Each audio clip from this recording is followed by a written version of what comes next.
Jelajahi cara baru mendapatkan informasi. Download Metro TV Extend sekarang.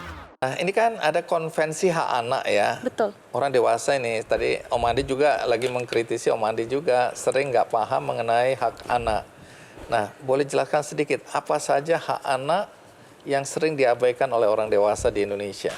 Oke, mungkin aku boleh cerita dulu tentang konvensi hak anak ya, 5 Iya. klasternya. Iya. Nah, jadi konvensi hak anak itu sebenarnya ada banyak sekali, Om, ada 50 lebih.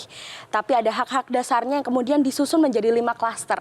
Makanya kita sering bahas namanya 5 klaster hak anak kalau di forum anak. Yang pertama ada hak sipil dan kebebasan. Apa itu? Hak sipil itu yang mengatur tentang identitas kita. Aku sebagai anak Indonesia, namaku siapa, aku lahir di mana, mungkin kartu identitas anak atau akta kelahiran.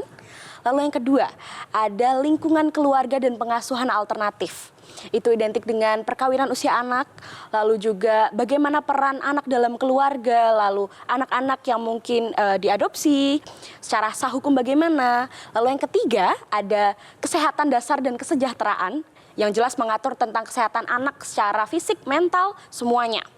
Lalu yang keempat ada pendidikan, pemanfaatan waktu luang dan kegiatan budaya. Ada pendidikannya, lalu bagaimana ketika waktu luang tuh anak harus ngapain gitu supaya nggak ngelakuin kegiatan-kegiatan yang negatif. Lalu juga tentang kegiatan budaya. Lalu yang terakhir ini yang unik adalah tentang perlindungan khusus. Perlindungan khusus ini tentang keterlibatan anak-anak di mungkin teman-teman dari golongan rentan. Apa itu? Siapa itu? Ada teman-teman mungkin Om Andi familiar dengan LPKA. Lembaga pemasyarakatan khusus anak atau rehabilitasi ya khusus untuk anak-anak, biasanya itu ada di setiap daerah dan kita melibatkan teman-teman di situ. Terus juga teman-teman korban eksploitasi, korban kekerasan seksual itu juga kita rangkul di situ. Jadi ada panjang sekali, Om. Dan apa yang sering diabaikan? Sebenarnya banyak sih, Om ya. Kalau di list kayaknya bisa sampai panjang banget berapa meter mungkin ya. Cuman kemarin aku sempat cari data nih dari ayah bunda, kita panggil ayah bunda kalau di Kementerian PPA. Ada 2 hal yang menurutku banyak sekali diabaikan. Yang pertama adalah tentang keterlibatan anak dalam pengambilan keputusan. Contohnya? Contohnya mungkin sesimpel di dalam keluarga dulu deh, Om. Kita mulai dari dalam keluarga. Mungkin misalnya Om Andi sering sama keluarganya mau makan malam nih. Kita makan malam apa? Itu kan menanyakan kepada anaknya, kamu pengen makan apa? Itu juga bentuk keterlibatan. Nah, kalau di forum yang besar, dalam hal ini kita membicarakan tentang pemerintahan mungkin ya.